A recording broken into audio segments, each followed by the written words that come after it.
యాదాద్రి భువనగిరి జిల్లాలో ఘోర రోడ్డు ప్రమాదం జరిగింది. రామన్నపేట మండల కేంద్రంలో తెల్లవారుజామున జరిగిన ఈ ప్రమాదంలో పోలీస్ హోంగార్డ్ ఉపేందర్ చారి దుర్మరణం చెందారు.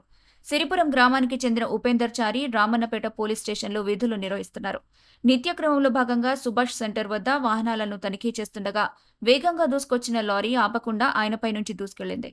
దాంతో ఉపేందర్ చారి అక్కడికక్కడే మృతి చెందాడు. మృతుడికి భార్య, కుమారుడు, కుమార్తె ఉన్నారు. ప్రమాదంపై విచారణ జరుగుతోంది.